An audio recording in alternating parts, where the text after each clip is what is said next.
श्री चंपक गच्छ नायक तपस्वी राज परम पूज्य गुरुदेव श्री पारस मुनि जी महारासा, विनय तपोनिधि श्री आदित्य मुनि जी महारासा एवं सेवाशील मधुर व्याख्यानी श्री पंकज मुनि जी महारासा के चरणों में कोटि कोटि वंदन।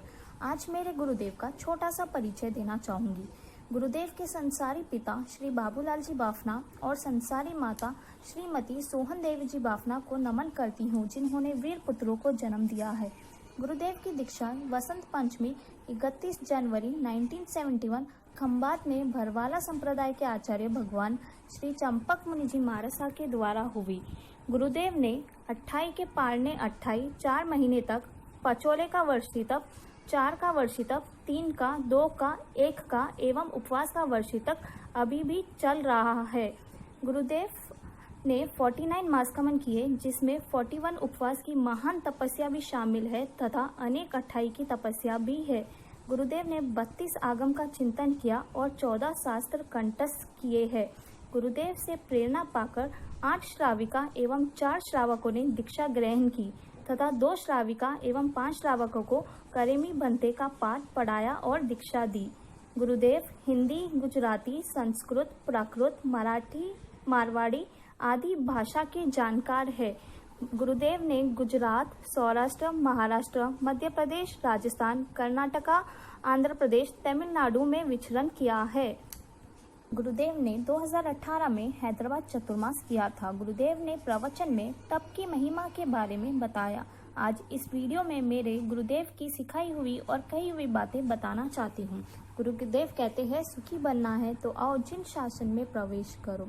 जगत में कौन सी वस्तु पवित्र है जो कभी अपवित्र होती ही नहीं है? आत्मा के अलावा उसका विनाश हो फिर भी अपवित्र नहीं होती। अग्नि कभी अपवित्र नहीं होती। गंगा सबसे पवित्र है ऐसा लोग कहते हैं, पर गुरुदेव कहते हैं अग्नि पवित्र होती है। सोना, पानी, अनाज को पवित्र करने वाला अग्नि ही है। अग्नि को नमस्कार किया जाता है। अग्नि में गंदगी को डाले तो गंदगी भी शुद्ध बना देती है, जैसे इंसान की मृत्यु के बाद जला देते हैं, क्योंकि अग्नि पवित्र कर देता है। नहीं तो प्रकृति में गंदगी बढ़ जाएगी। जहाँ सूर्य नहीं पहुँचता वहाँ अग्नि काम आती है। भगवान महावीर अग्नि के समान तेजस्वी थे। भगवान तीर्थंकर में जो मिल गए वो आत्मा कभी अपवित्र नहीं बनती। तीर्थंकर के सानिध्य में रहने वाली आत्मा कभी अपवित्र नहीं होती। तीर्थंकर का प्रभाव ऐसा है कि मेरा कुछ छुपा नहीं है उनके सामने। हमारे पाप होंगे नहीं, और होंगे तो नष्ट हो जाएंगे। जहाँ तप की अग्नि है वहाँ आत्मा अशुद्ध नहीं होती। भगवान ने 11 लाख मासकमन किए। मासकमन से अंतर में जो आनंद आता है उससे शरीर की शुद्धि, मन की शुद्धि और आत्मा की शुद्धि होती है। तपस्या नहीं होती तो टेंशन में जिंदगी जीते हैं। तपस्या में विचार शुद्ध होते हैं, अंदर की परिणति शुद्ध होती है। जो हम करोड़ों रुपए से दान नहीं कर सकते उससे ज्यादा मासकमन करने से होता है। सभी प्रकार के अंधकार नष्ट हो जाते हैं तपस्या करने से। सबसे पहले पाप का अंधकार नष्ट हो जाता है। दूसरा, कर्म का क्षय होने से अज्ञान दूर हो जाता है। तीसरा, अशुद्ध कर्मों का नष्ट हो जाता है। चौथा, अशुद्ध क्रिया नष्ट हो जाती है। मासकमन करने से शुद्ध भाव आते हैं। भोली लेने वालों को 10 गुना लाभ मिलता है और 10 गुना अंधकार दूर होता है। और मासकमन करते करते आयुष्य बंद करते हैं। वो देव में जाते हैं और देवलोक में उनकी चाकरी करते हैं। असंयमी लोग तप नहीं कर सकते। भगवान महावीर तप से तीर्थंकर गोत्र बांधा। किसी ने चारित्र दान भाव से बांधा, पर भगवान महावीर ने तप करके तीर्थंकर का गोत्र बांधा। दीक्षा लेना आसान है पर तप करना बहुत बहुत कठिन है। तप अपने बलबूते से, अपने संकल्प से होता है। अगर तप में मरना है तो तप की प्रैक्टिस अभी से शुरू कर देनी चाहिए। अभी से एकांतर करना शुरू करे। निर्जरा का कोई मार्ग नहीं तप के बिना। जहाँ तप है वहाँ ज्ञान दर्शन है। अग्नि ही ऐसी वस्तु है दुनिया में जो पवित्र है, वैसे ही आत्मा को पवित्र बनाने वाला तप ही है। जय जिनेंद्र। अपने शब्दों को विराम देती हूँ। बोलने में कोई गलती या भूल चूक हुई हो तो क्षमा याचना चाहती हूँ। जय जिनेंद्र, जय महावीर। हम एक नाटिका प्रस्तुत करने जा रहे हैं जिसमें हम दो दोस्त हैं। मेरा नाम कमलाबाई है और मेरी दोस्त का नाम जूली है। मैं बहुत धार्मिक हूँ, धर्म स्थान में जाना पसंद करती हूँ और मेरी दोस्त बहुत मॉडर्न है। जूली को पार्लर जाना, मॉल जाना, होटल का खाना बहुत पसंद है। मैं और जूली बाहर बाजार में मिलते हैं तो मैंने जूली को पर्युषण पर्व और तप की आराधना के बारे में जूली को बताया। गुरुदेव के आशीर्वाद से तप बहुत सहज रूप से हो जाता है। यहाँ तप करने वालों को सम्मानित करते हैं और बड़े बड़े उपहार भी देते हैं। तो क्या गुरुदेव के आशीर्वाद से मेरी तपस्या सहज तरीके से पूर्ण हो जाएगी और मुझे उपहार भी मिलेगा? हाँ, आपकी तपस्या गुरुदेव के आशीर्वाद से अच्छे से हो जाएगी और तपस्या के बाद आपको उपहार भी जरूर मिलेगा। तो अवश्य मैं कल से तपस्या करूंगी। ठीक है, तो फिर अपन कल मिलते हैं।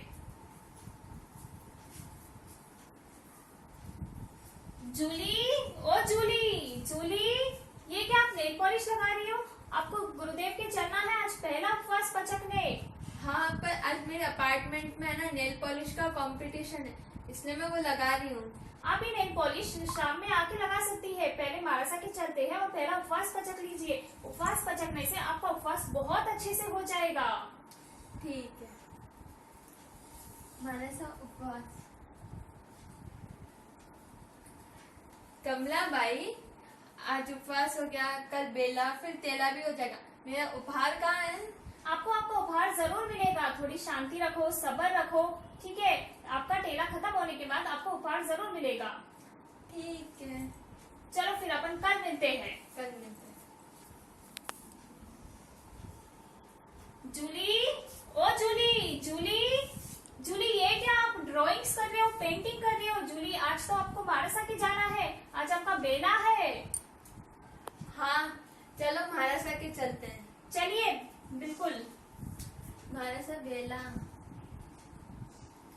कमला बाई, कल उपवास हो गया, आज बेला भी हो गया, मेरा उपहार कहाँ है? थोड़ी सब्र रखो, शांति रखो जूली, आपको आपका उपहार जरूर मिलेगा। पहले टेला तो होने दो, ठीक है? अब आप घर जाओ और अपने अपने घर जाके अपन आराम करते हैं। ठीक है, चलो अब जाते हैं अपने घर। अब अगला दिन। जूली, ओ जूली, जूली, ये क्या जूली, आप आराम कर रही हो?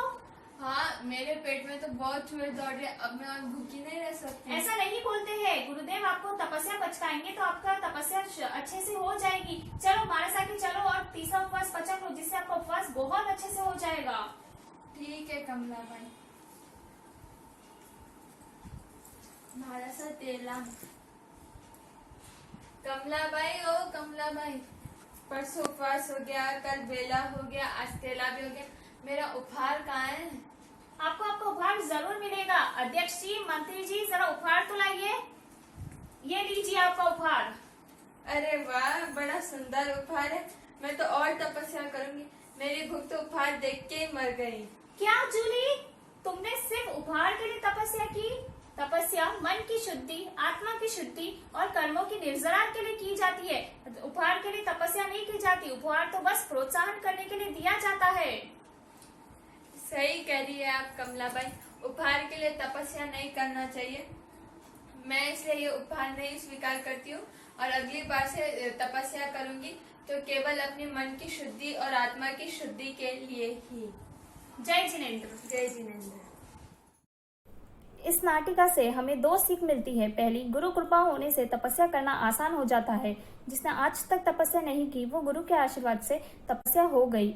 दूसरी, तपस्या उपहार के लिए नहीं किया जाता। उपहार सिर्फ प्रोत्साहन करने के लिए दिया जाता है। तप से अंधकार नष्ट होता है, कर्म क्षय होते हैं, अज्ञान दूर होता है, अशुद्ध कर्मों का नष्ट हो जाता है, अशुद्ध क्रिया नष्ट होगी। जय जिनेंद्र।